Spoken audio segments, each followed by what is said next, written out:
Well, good afternoon, everyone. Joining me today are IDPH Director Dr. Ngozi Ezike. We also have Dr. Jihad Shoshara, President of Pediatric Health Associates in Naperville, and Dr. Michelle Barnes, a primary pediatrician at UI Health. We want to talk today about COVID-19 vaccines for 5 through 11-year-old children, and how parents can get their children immunized when these kid-sized shots become available. This approval could come as soon as the middle of next week. We have a dedicated team working to ensure that Illinois is ready, and we want parents to know what they need to do. As a father myself, I know this day is a long time coming for many. As of October 14th, nearly 6.2 million children in the United States have tested positive for COVID-19 since the onset of the pandemic. As more and more adults have gotten vaccinated, kids are becoming a larger percentage of those getting sick. 1 in 4 cases nationally a week ago were kids. It's been a concerning time for parents, which is why Illinois has kept our kids' health front and center, especially amidst the Delta surge that drove up pediatric cases and hospitalizations in recent months. In accordance with recommendations from the CDC, we've required masks in our schools since October 4th. That is clearly working to keep cases and hospitalizations lower than most other states. And it has helped keep our schools open while they've closed in many places across the country. We are leading the nation with our vaccine or test requirements for staff and teachers at all our P12 public and private institutions. And we're working with the CDC on a pilot test to stay strategy. Let me say that again. A pilot test to stay strategy for kids to keep them in school even when someone in their class tests positive. 180 school districts are using the University of Illinois' homegrown SHIELD program to prevent outbreaks and keep kids in the classroom. If we broke out the SHIELD testing program in Illinois as if it were its own state, SHIELD alone would be ranked 16th nationally among the 50 states if, in terms of number of tests conducted. Nobody wants the agony of an unvaccinated child getting a parent or an elderly grandparent sick. That's every parent's nightmare, and a reality that too many families here in Illinois and across the nation have suffered through. Thanks to scientists and doctors who've worked tirelessly for the last year, we are likely just days away from having the COVID-19 vaccine available for 1.1 million more Illinois children ages 5 to 11.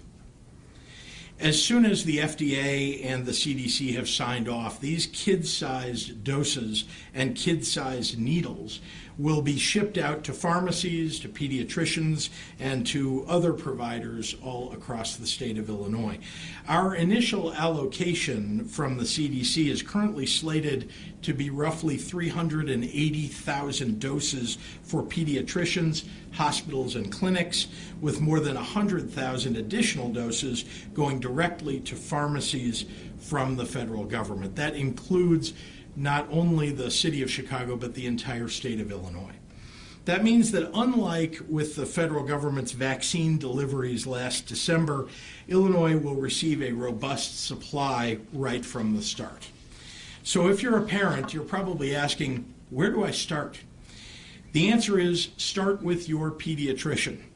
IDPH has reached out to every pediatrician in the state to enroll them in the vaccine distribution program. As a parent, you should call your pediatrician now to make sure that they've enrolled and have ordered doses. We already have over 700 of the state's pediatricians' offices and family practice offices enrolled, but we want to make sure that the vaccine is available everywhere that parents want it. In addition to pediatricians' offices, IDPH is working with local health departments, with urgent cares, federally qualified health centers, rural clinics, and non-chain pharmacies, with over 2,200 pediatric providers enrolled to provide COVID-19 vaccines so far. And of course, we are working to provide vaccines at the places where 5 to 11-year-olds go every day. That's our schools.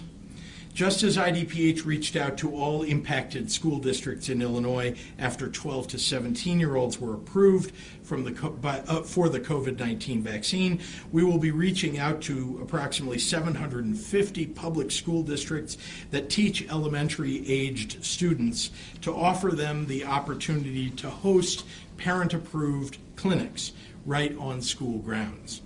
We will have a team ready to go at the request of any district.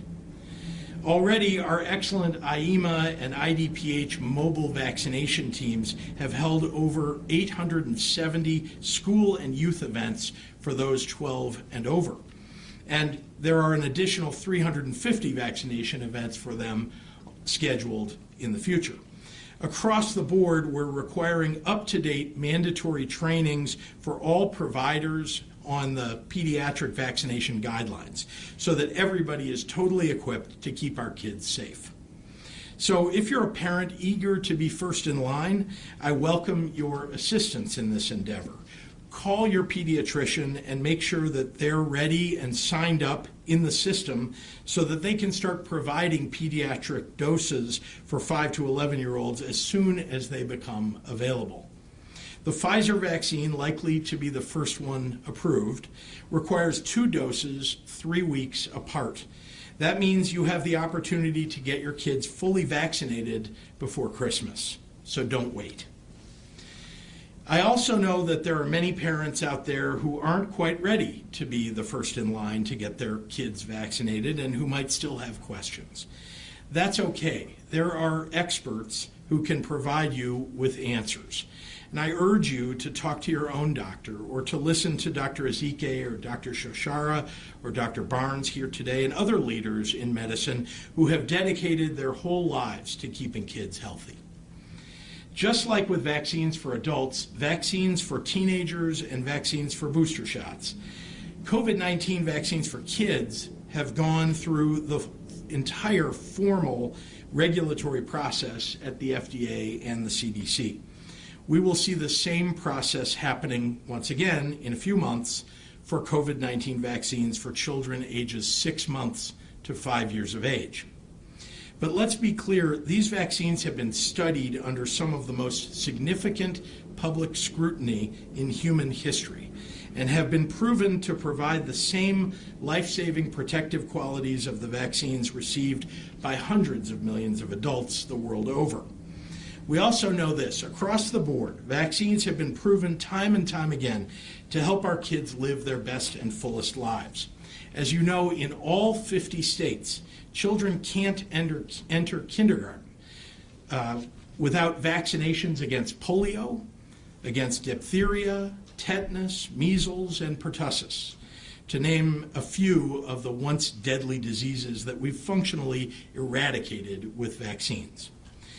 As parents, there's so much that we want for our children, but nothing more important for them than for them to be healthy. Life in a pandemic, to say the least, has truly driven that home. In just a few days' time, millions of parents all across the United States should be able to breathe a sigh of relief that they've been holding in for over 18 months now.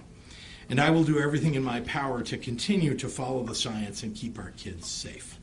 So thank you, and with that, I'd like to turn it over to our terrific IDPH director, Dr. Ngozi Ezike. Doctor?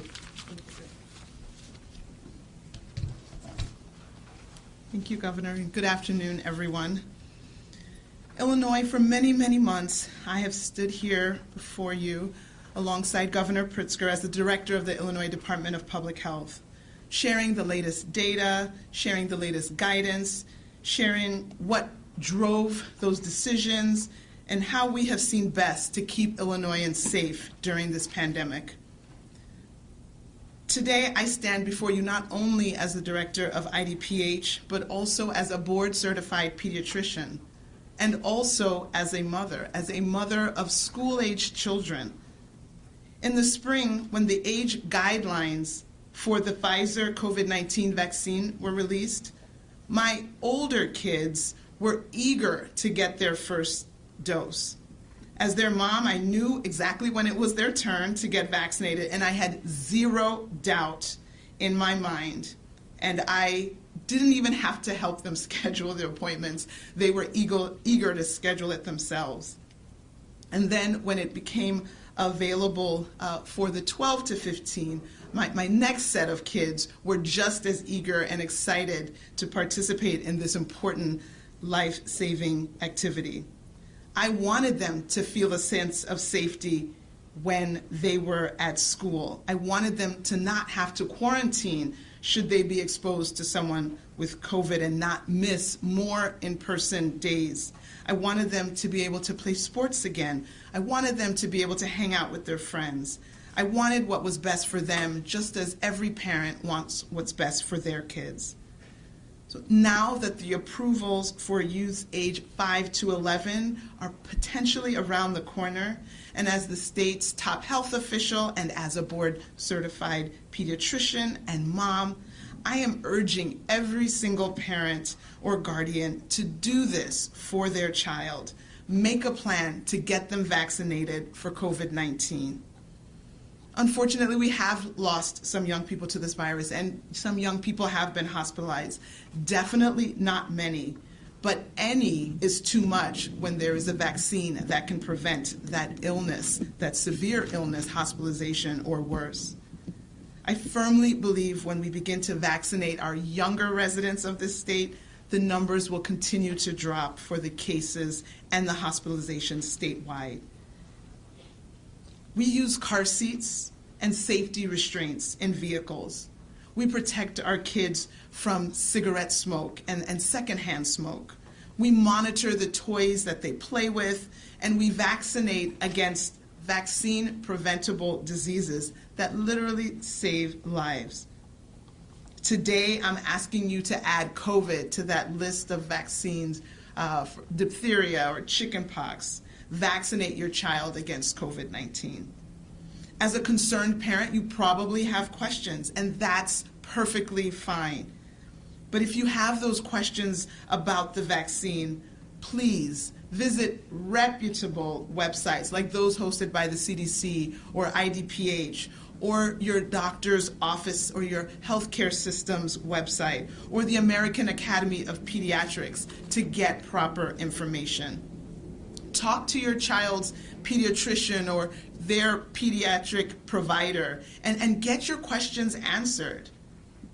And don't forget to get your flu shot. With the holidays approaching, and Thanksgiving is definitely one of the favorites, we all want to be able to celebrate together. So let's all commit to celebrating safely by ensuring that everyone that's eligible is protected from COVID-19 and the flu. Buenas tardes a todos.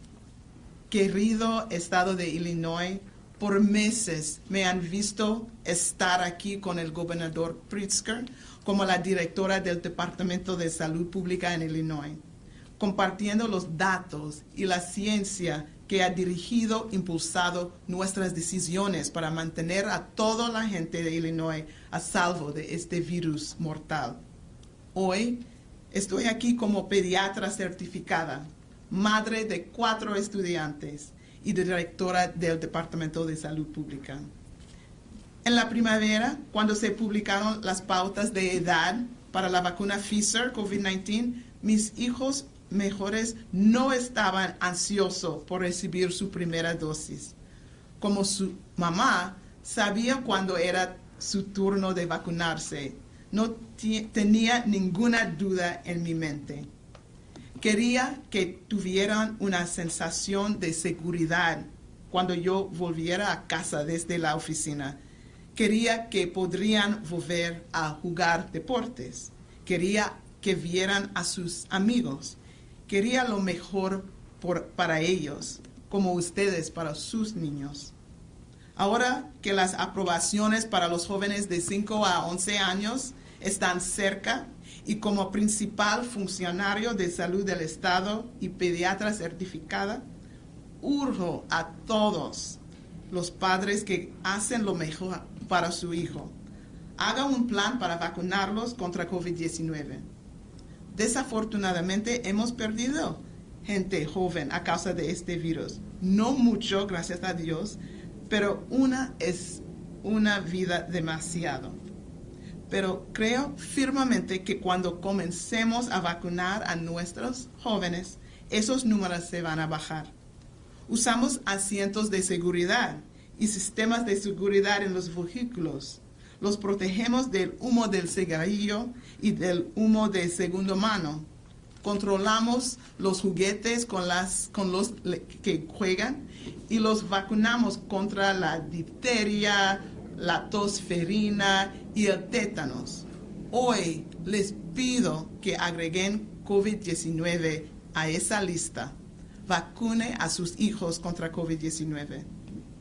Como padre preocupado, probablemente tienes preguntas y eso está perfectamente normal. Pero si tiene preguntas sobre la vacuna COVID-19, visite sitios web conocidos como el CDC, IDPH y la Academia Estadounidense de Pediatría para obtener su información. Hable con el pediatra de su hijo y obtenga respuestas a sus preguntas.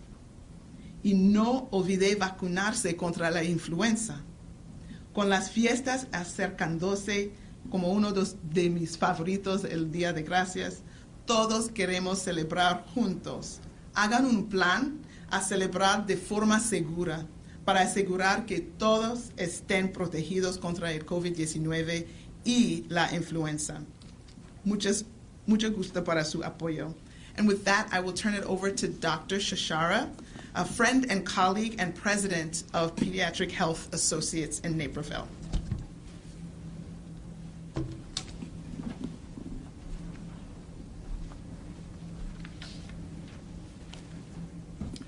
Good afternoon. My name is Jihad Shoshara, and I've been serving children as a pediatrician in private practice in the western suburbs of Chicago for over 20 years. I want to thank Governor Pritzker and the Governor's Office, Dr. Zike, and the Illinois Department of Public Health for the opportunity to speak about this important vaccination initiative to protect our children against COVID-19. We're grateful for your unyielding efforts to safeguard the citizens of Illinois against this serious threat. Our practice, Pediatric Health Associates, is a leading provider of medical care to children of all backgrounds. Like those of all pediatricians' offices, our doctors and nurses have exhaustive experience in providing life-guarding vaccines, including through the Vaccines for Children program. As such, we and other pediatricians here in Illinois are well placed to play our role fighting the disease. Let me say a word to the parents of Illinois about the importance of vaccinating our children. The common perception is that COVID-19 is not as serious an illness to them. However, over the past year and a half, I've seen up close the havoc that this scourge causes to my patients and their families. One child with a case of COVID-19, at a minimum, leads to the quarantine and isolation of all young children in a family, causing parents to miss work and potentially contract the illness themselves. At its worst, I have seen COVID-19 rip through households of unvaccinated and those with pre-existing conditions. I have seen children lose grandparents, lose their parents, and end up seriously ill themselves. Whenever I counsel parents about vaccination, I always tell them that I would never advise they give their precious child a vaccine that I would not give to my own children. Fortunately, my children are all over the age of 12, and I was able to protect them against COVID-19 earlier this year. I am now grateful that we could extend this protection towards many more children of our state. These vaccines are safe, and they are highly effective in preventing the serious outcomes that COVID-19 causes. Vaccinating our children under 12 is another critical step in protecting our families and in ending this pandemic. As a pediatrician, I'm honored to play my part in this battle. Thank you. And at this time, I'd like to introduce Dr. Michelle Barnes. Dr. Barnes is a pediatrician at the University of Illinois Health, as well as the secretary of the Illinois chapter of the American Academy of Pediatrics.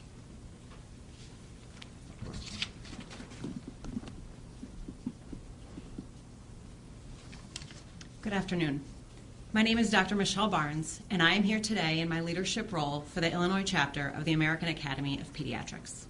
We are grateful to Governor Pritzker, the Governor's Office, and the Illinois Department of Public Health for all of the important work that they have done to prioritize the health and well-being of Illinoisans during this pandemic. On behalf of pediatricians in Illinois, we want to thank you for your efforts in keeping kids and families safe during this difficult time. The physical and mental health of children in our state has suffered because of the COVID-19 pandemic. Children have missed out on important activities and events and on some of the joys of childhood. Some children have become sick with COVID-19 themselves, and some have lost parents or loved ones to this virus. Children continue to be exposed to COVID-19 in our communities, and they currently account for 25% of COVID-19 cases throughout the U.S.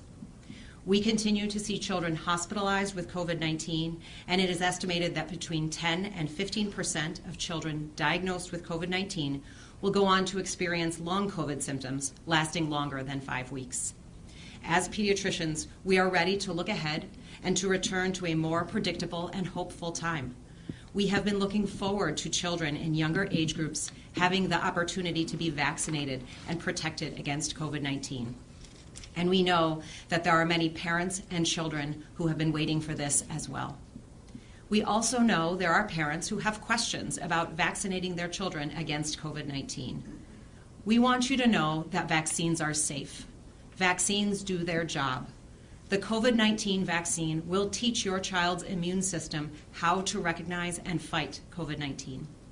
People who are vaccinated also help to protect those who cannot be vaccinated, such as newborn babies and very young children, and those who are most at risk, such as grandparents or people who cannot get vaccinated because of specific medical conditions. As pediatricians, our primary goal is to help you raise happy, healthy children.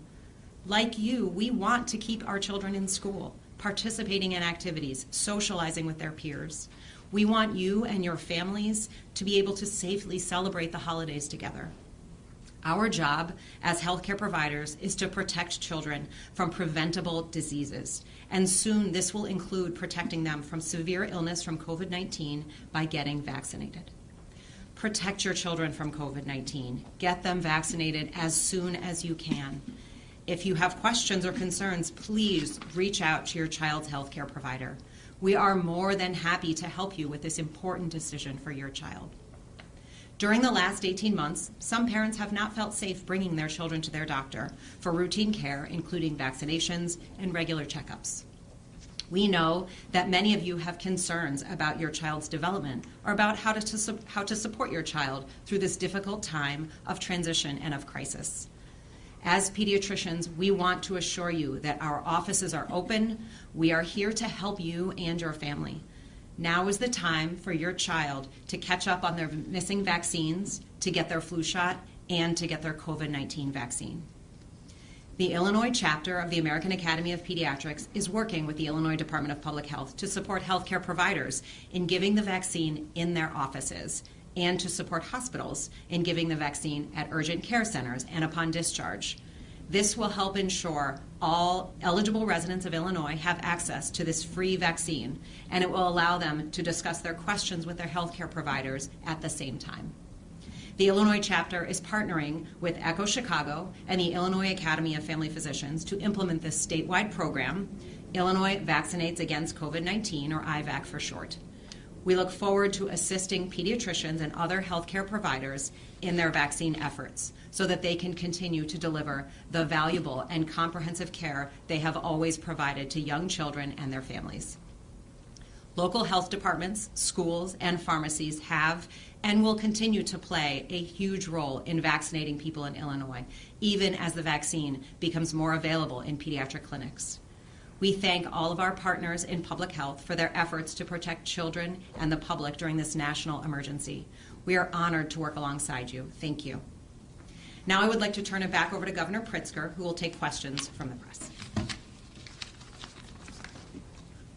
Thank you very much, Dr. Barnes. And before I take questions, I want to update you on important progress that we've made with our state employees getting vaccinated. I'm proud to announce that our 6th union agreement, the largest yet, to require vaccinations for many workers at the state's congregate care facilities has been signed.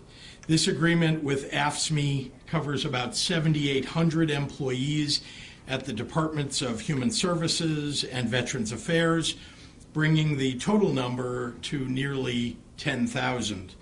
Under the new agreement, employees represented by AFSCME have until October 26th, tomorrow, to get their first shot of the free life-saving COVID-19 vaccine. Our most vulnerable residents, such as veterans who can't live on their own and adults living with developmental disabilities, have no choice but to live among workers at these facilities. These residents have also borne some of the worst consequences of this pandemic, which has preyed first and foremost upon the elderly, congregate spaces, and those with pre-existing conditions. They deserve the safest possible homes that we can provide, and that includes the protection of a vaccinated community. It is the most effective infection control measure that we have. I want to thank partners in the labor movement who have worked diligently to reach agreement, and those who continue to bargain, for being part of the solution when it comes to protecting the health of our congregate care residents. My administration will continue to engage in the legally prescribed negotiating process with the union leaders representing those employees not yet covered by a vaccination agreement. Our state agencies will continue to make the vaccine readily available to employees, including hosting vaccination drives at work sites and offering paid time off for receiving the vaccine. Each person that gets vaccinated is protecting themselves, the people around them, and our state as a whole, and I'm grateful to each of them for keeping their community strong and safe. Thank you, and with that, I'd be happy to take any questions from members of the media. Yes. Good afternoon, Governor. Do you have an idea of timeline? We've heard that the President will be possibly handing out vaccinations on Wednesday if it's approved. What are you hearing about timeline and how quickly it can get from the federal government to the states?